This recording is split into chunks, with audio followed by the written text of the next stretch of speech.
Hello dear students. इस video में मैं आपको बताऊंगा कि किस तरह से किसी भी दो इरेशनल नंबर को, चाहे वो पॉजिटिव हो चाहे वो नेगेटिव हो, किस तरीके से ऐड करेंगे। ठीक है। और इरेशनल नंबर को भी मैं बताऊंगा इसके बाद में। पहले हम रैशनल की बात करेंगे, दो इरेशनल नंबर। ठीक है।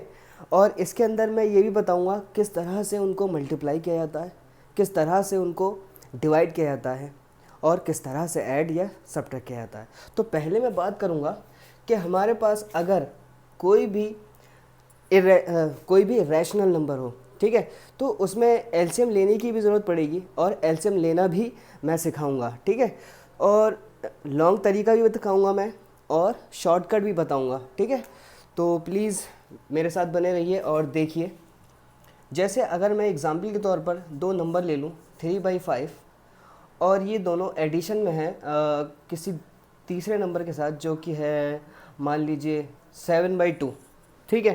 ये आसान से नंबर लेने की कोशिश करके मैं आपको समझाने की कोशिश करूँगा। ठीक है।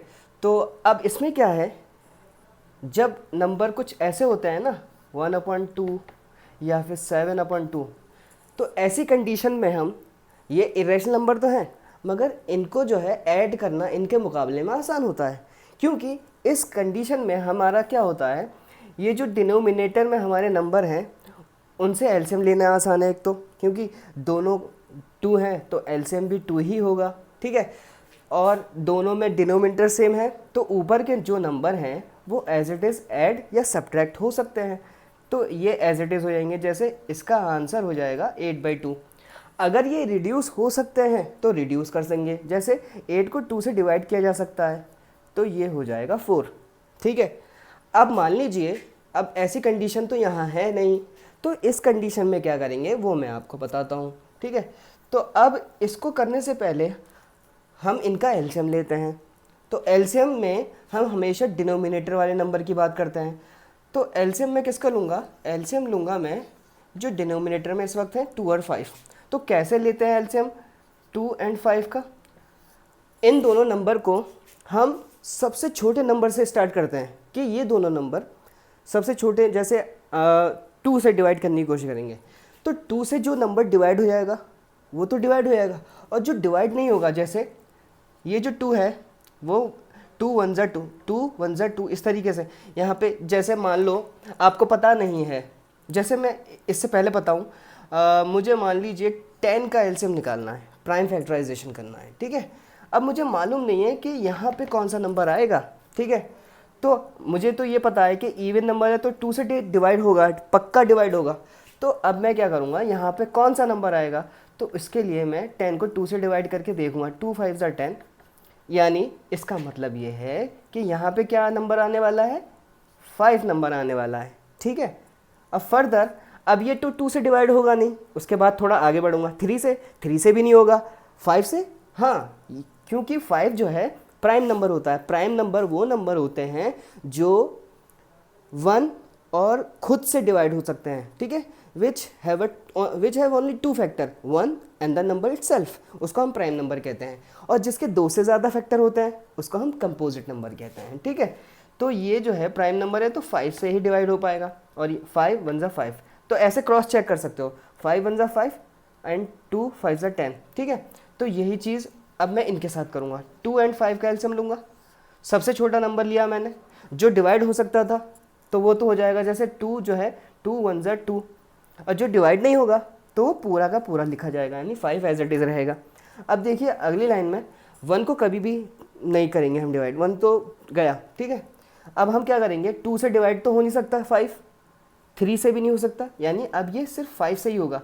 तो 1 तो ऐसे लिखा जाएगा, और यहाँ पे भी 1 जो है 5 5 1 ज़ा 5, 5 टाइम में चला जाएगा। इसका मतलब हमारा जो एलसीएम आया है, तो ये दोनों नंबर कैसे लिखे जाते हैं, ये दोनों मल्टीप्लाई करके लिखे जाते हैं इस तरीके से। तो हमारा एलसीएम आ गया 10। 2 और 5 का एलसीएम कितना आ गया, 10।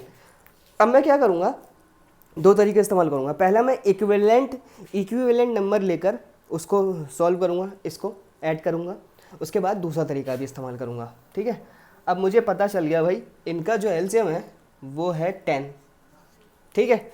अब इसके बाद क्या करते हैं कि ये जो डिनोमिनेटर में नंबर है, ठीक है, मैं वो शॉर्टकट तरीका बता रहा हूँ कि ये जो डिनोमिनेटर में नंबर होता है उसको ये जो हमारा एलसीएम आया है उसको पहले डिनोमिनेटर से डिवाइड करते हैं, जो भी रिजल्ट आएगा उसको हम न्यूमरेटर से मल्टीप्लाई कर देंगे। ठीक है, तो जैसा कि मुझे दिख रहा है कि ये जो एलसीएम है न्यूमरेटर में जो है इस वक्त वो है 5, उससे डिवाइड होगा, उसके बाद जो भी रिजल्ट आएगा वो न्यूमरेटर से मल्टीप्लाई होगा, यानी इस वक्त क्या है यहाँ पर 3 है तो 3 से मल्टीप्लाई होगा। अब देखिए यहाँ पे क्या होगा, इन दोनों रैशनल नंबर के बीच में जो भी सिंबल है वो हम यहाँ पे पुट करेंगे। ठीक है, उसके बाद यही नंबर सेम इस डिनोमिनेटर से डिवाइड में आएगा, इसके बाद न्यूमरेटर में जो नंबर है उससे ये मल्टीप्लाई होगा।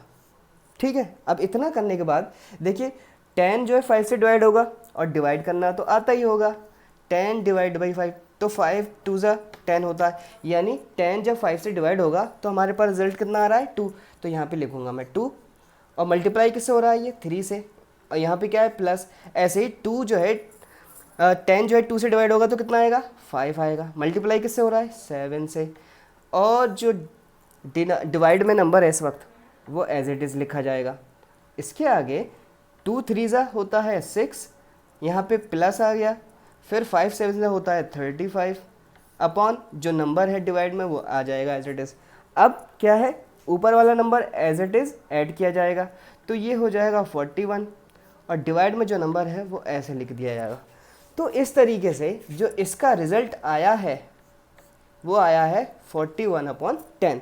ठीक है, अब मैं दूसरा तरीका बताता हूँ इक्विवेलेंट के ज़रिए से, उसमें भी क्या है, उसमें भी हमें एलसीएम की ज़रूरत पड़ती है। अब क्योंकि एलसीएम निकाल चुके हैं हम, ठीक है, एलसीएम कितना आया था 10, तो मैं क्या करूँगा पहले मैं पता करूँगा कि 3 5 का इक्विवेलेंट क्या होगा जिसमें डिनोमिनेटर 10 आ रहा होगा, यानी एलसीएम। तो 3/5 तो मैं पहले इसको देखूंगा क्योंकि मुझे डिनोमिनेटर में चाहिए ना, तो यहाँ पे मुझे चाहिए 10। अब मैं 5 को किससे मल्टीप्लाई करूँ कि मेरे पास 10 आ जाए, तो 5 2 ज़ा 10 होता है मुझे पता है, तो ऊपर किससे मल्टीप्लाई करेंगे, जिस नंबर से इस डिनोमिनेटर में 5 को मल्टीप्लाई किया गया है उसी से ही ऊपर भी मल्टीप्लाई किया जाएगा। अब यहाँ पे क्या है सीधे सीधे मल्टीप्लिकेशन होती है, तो 3 2 ज़ा होता है 6 और 5 2 ज़ा 10, यानी इसका इक्विवेलेंट आ गया 3/5 का 6/10, है ना। इसी तरीके से अब मैं क्या करूँगा, ये जो 7/2 है इसका इक्विवेलेंट पता करूँगा जिसमें मुझे क्या चाहिए डिनोमिनेटर में 10 आ जाए ताकि मेरा, ठीक है, तो मुझे पता है 2 5 ज़ा होता है 10। ठीक है, अब ये जो 7 है किससे मल्टीप्लाई होगा, उसी से मल्टीप्लाई होगा जिससे 2 का मल्टीप्लाई किया गया यानी 5 से, तो ये हो गया 35। अब मुझे पता चल गया दोनों का डिनोमिनेटर मतलब दोनों का इक्विवेलेंट कितना है, तो 35/10, ये तो आ गए दोनों को इक्विवेलेंट। तो 3/5 की जगह पे अब क्या मैं लिख सकता हूँ 6/10 लिख सकता हूँ, 7/2 की जगह पे क्या लिख सकता हूँ 35/10 लिख सकता हूँ। अब यहाँ पे क्या है ये number as it is add हो जाएंगे, तो यहाँ पे अगेन एलसीएम लेने की ज़रूरत नहीं है क्योंकि डिनोमिनेटर में जब नंबर सेम होते हैं तो उनको ऐसे ही लिख दिया जाता है। इनके ऊपर वाले जो नंबर एडिशन में यानी 6 और 5 वो एज इट इज़ ऐड हो जाते हैं। ठीक है, तो 6 और 35 को ऐड कर दीजिए, तो इस तरीके से हमारा ये जो दो नेशनल नंबर हैं वो ऐड हो गए। अब मान लीजिए कोई भी नंबर यहाँ पे मान लीजिए ये नंबर माइनस में है, जैसे यहाँ पे माइनस आ गया, ठीक है, अब क्या है प्लस माइनस की बारी आ गई, तो यहाँ पे भी सेम क्या करेंगे एलसीएम निकालेंगे। एलसीएम निकालने के बाद इनका इक्विवेलेंट लेंगे, तो इक्विवेलेंट में क्या होगा जैसे 3/5 का इक्विवेलेंट क्या था 6/10 था, 7/2 का एलसीएम क्या था इक्विवेलेंट था 35/10। ठीक है, अब क्योंकि यहाँ पे माइनस है ना तो यहाँ पे हम -6/10 इक्विवेलेंट लिखेंगे, प्लस ये एज इट इज़ रहेगा। अब मान लीजिए यहाँ पे भी पहले मैं प्लस माइनस वाला बता देता हूँ, ठीक है, तो दोनों का इक्विवेलेंट शामिल कर दिया, उसके बाद जो नंबर एज इट इज़ हैं दोनों में सेम है तो एलसीएम लेने की जरूरत नहीं है, उन्हीं को ऐसे एज इट इज़ लिख देंगे बस एक बार। ठीक है, अब इनके ऊपर जो नंबर हैं जैसे ये पूरा नंबर क्या है माइनस में, तो यहाँ पे 6 जो है माइनस लिखा जाएगा, फिर इसके बीच में क्या है 35 प्लस के साथ है। अब याद रखिएगा जब भी नंबर प्लस माइनस में होते हैं हमेशा माइनस किया जाता है, ठीक है। सिंबल हम साइन उसका पुट करेंगे जो दोनों में बड़ा नंबर होगा, ठीक है। जैसे 35 में से 6 को माइनस करते हैं तो यहाँ पे आ जाएगा 29, ठीक है, अपॉन 10। अब 29 पे कौन सा सिंबल आना चाहिए, कौन डिसाइड करेगा, जो इन दोनों में बड़ा होगा। तो यहाँ पे 35 बड़ा है तो इसी का यहाँ पे सिंबल पुट आउट किया जाएगा।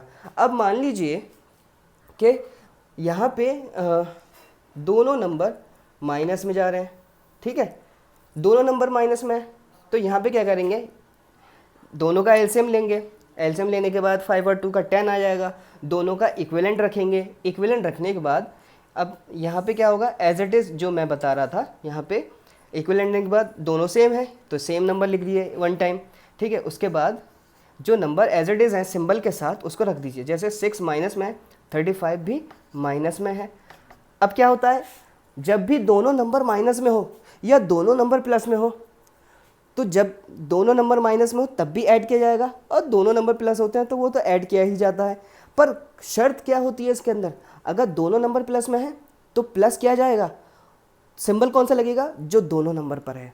ऐसे ही दोनों नंबर अगर माइनस में है तो हमेशा ऐड करेंगे, मगर सिंबल किसका लगेंगे, जो दोनों नंबर पे है। जैसे यहाँ पर दोनों नंबर पे सिंबल जो है माइनस का है तो ऐड तो किया जाएगा, तो ये हो जाएगा ऐड होके 41/10, मगर सिंबल कौन सा लगेगा, जो दोनों नंबर पे है, यानी नेगेटिव का सिंबल। तो इस तरीके से हम किसी भी दो रैशनल नंबर को ऐड कर सकते हैं या सब्ट्रैक्ट कर सकते हैं। अब मैं बताता हूँ मल्टीप्लाई कैसे करते हैं। मान लीजिए इन्हीं नंबर को, जैसे दूसरा नंबर ले लूँ और ये नंबर कुछ इस तरीके से हैं, तो जब भी ऐसे नंबर हो तो आप समझ लीजिए कि न्यूमरेटर को न्यूमरेटर से मल्टीप्लाई करना है हमें, और डिनोमिनेटर को डिनोमिनेटर से मल्टीप्लाई करना है। तो 1 3 ज़ा 3 होता है और 2 5 ज़ा होता है 10। तो ये तो आसान सी चीज़ थी। और अगर मान लीजिए यहाँ पर हमारा नंबर आ गया डिवाइड में आ गया, अब ये दोनों रैशनल नंबर डिवाइड में है, अब क्या करेंगे, तो कोई टेंशन वाली बात नहीं है क्योंकि ये भी हलवी चीज़ है, मतलब आसान चीज़ है। तो क्या करेंगे, सिंपल क्या करना है आपको, ये जो नंबर है, मतलब ये जो सिंबल है, यानी डिवाइड की जगह पर जैसे ही हम मल्टीप्लाई लगाएंगे तो क्या होता है, इसके बाद वाला नंबर, हमेशा बाद वाला नंबर रेसिप्रोकल हो जाएगा। रेसिप्रोकल किसे कहते हैं, जो जस्ट उसका उल्टा हो। जैसे यहाँ पे 3/5 है तो यहाँ पे 5/3 हो जाएगा, ठीक है। और जैसे कि मैंने बताया था इससे पहले कि जब मल्टीप्लाई होता है तो क्या होता है, वो एज इट इज़, यानी न्यूमरेटर को न्यूमरेटर से मल्टीप्लाई कर लीजिए, डिनोमिनेटर को डिनोमिनेटर से मल्टीप्लाई कर लिए। तो 1 5 ज़ा होता है 5, 2 3 ज़ा होता है 6। तो इसका जवाब क्या आ गया, 5/6। तो ये था ऐड करने का तरीका किसी भी दो रैशनल नंबर को, अब चाहे वो मल्टीप्लाई में हो, माइनस में हो, एडिशन में हो या फिर डिवीजन में हो, ठीक है। अब मान लीजिए इसी के अंदर एक नई चीज़ ये आ सकती है कि ये जो नंबर है वो माइनस में है और ये प्लस में है। तो हमेशा याद रखना ये वाली बात है कि माइनस इंटू माइनस जो होता है वो प्लस हो जाता है, और प्लस माइनस इंटू प्लस जो होता है माइनस होता है, और प्लस इंटू माइनस जो होता है वो माइनस होता है, और प्लस इंटू माइनस प्लस ये होता है प्लस। तो इसमें याद रखने वाली बात यह है, हमेशा ये याद रखना कि जब भी दो सिंबल यानी दोनों साइन, दोनों नंबर पे साइन अगर सेम होते हैं, जैसे या तो दोनों साइन माइनस के हों, दोनों साइन प्लस के हों, हमेशा देखो जवाब जो है प्लस में ही आएगा, ठीक है। अगर दोनों नंबर में से कोई भी एक नंबर प्लस माइनस में हो जाए, हमेशा जवाब आपका माइनस में होगा, ठीक है। यही चीज़ जो है मल्टीप्लाई में ये चीज़ देख ली। अगर यही चीज़ डिवाइड में आ जाए ना, जैसे -2/-3, तो डिवाइड में भी सेम सिंबल कैंसिल आउट हो जाते हैं, यानी दोनों पे अगर माइनस है तो प्लस का हो जाएगा, दोनों पे प्लस है तब भी प्लस का होगा। दोनों में से किसी भी एक नंबर पे अगर माइनस या प्लस है, ठीक है, तो हमेशा जवाब जो रिज़ल्ट होगा वो माइनस में होगा। तो ये बात थी, ये सारी बातें थी इससे रिलेटेड। अगर इससे रिलेटेड कोई भी सवाल हो कि कैसे ऐड करते हैं कोई भी, तो वो मुझे कमेंट में बताइएगा, मैं उसको सॉल्व करके आपको दिखाऊंगा, ठीक है। अगर आपको कोई भी दिक्कत आती है तो please let me know below the comment.